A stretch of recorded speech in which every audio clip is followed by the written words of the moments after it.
Ladies and gentlemen, I apologise because I did suggest that prior to Ed we'd have Kate Westlake. Kate, you're still here? You didn't run out of patience? There you go. Kate, of course, is from Mount House Station and very much a local. Kate, I'm glad you could make it this morning. We weren't sure whether you were going to get in. So, ladies and gentlemen, please make Kate Westlake welcome.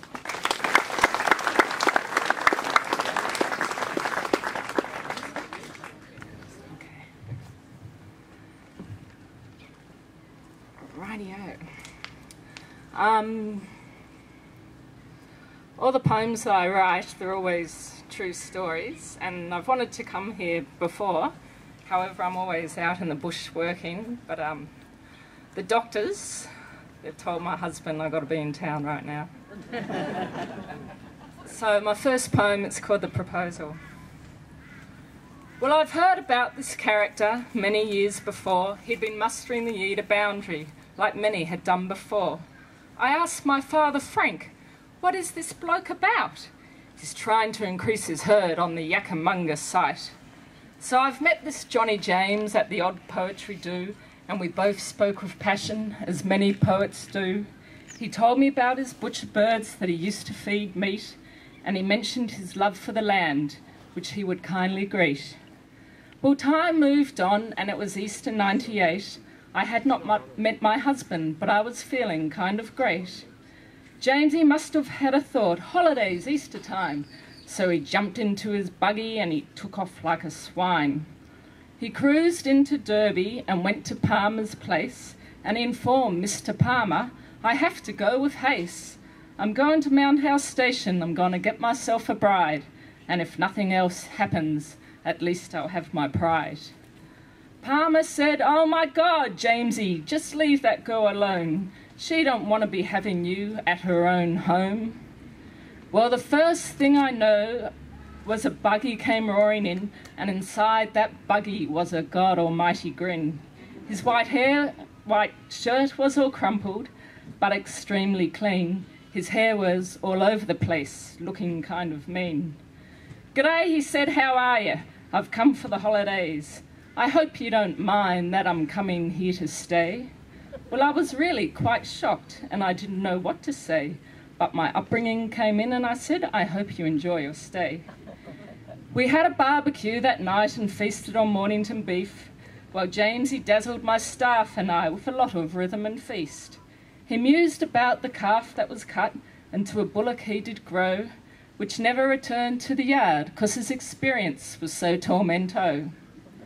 He flowed into the rhyme of the Aborigine, and how in this modern day they got too much for free. Quite an impression he made on a lot of my staff, who questioned this man's whereabouts and were concerned for my behalf. Look, said one bloke, I've heard about this guy. Mad as a cut snake, they say. I can see it in his eye. But James, he was all polite, the best behaviour I'd ever seen. No trouble he was that night, he just had a happy sheen.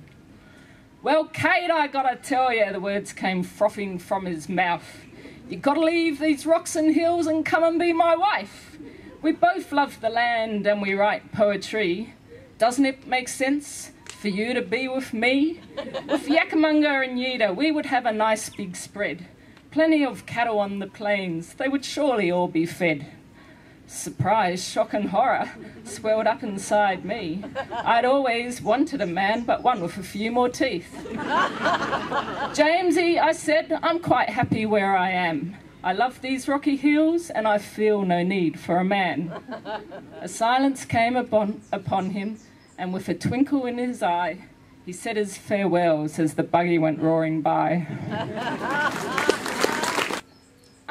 Earlier, this is a poem.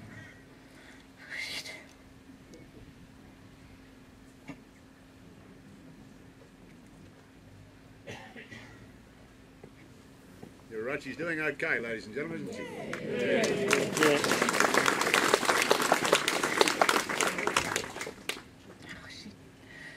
Okay.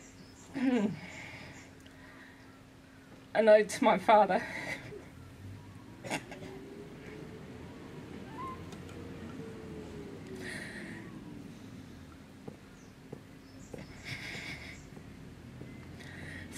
McAlary was a mighty man indeed.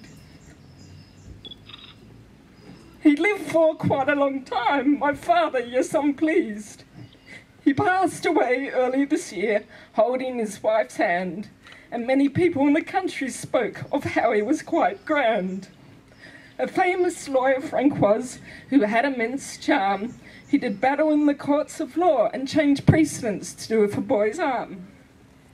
In England, France and America, he travelled worldwide.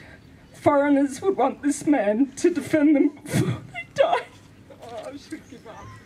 Oh, well, hang in there for a minute. Okay. Go on, we're with you. We're with you. Well, Alan Bond, he didn't turn into the jail, you see. A case he won 23 times for all the publicans, you see. Kostazou, the Russian boxer, was another he chose to defend.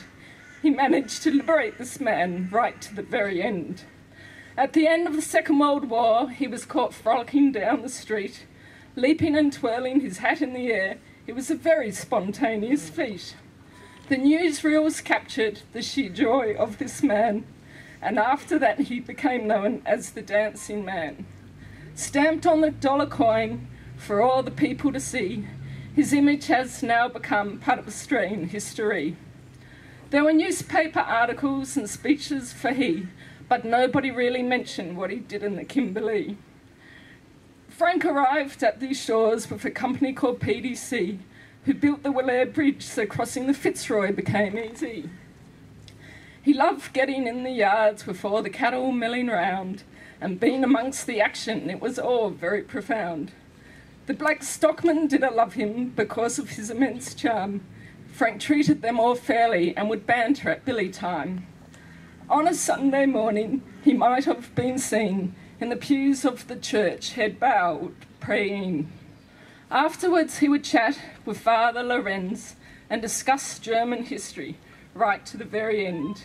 As his spirit now flows across the Yida plains, Frank is at peace with the land and nothing has really changed.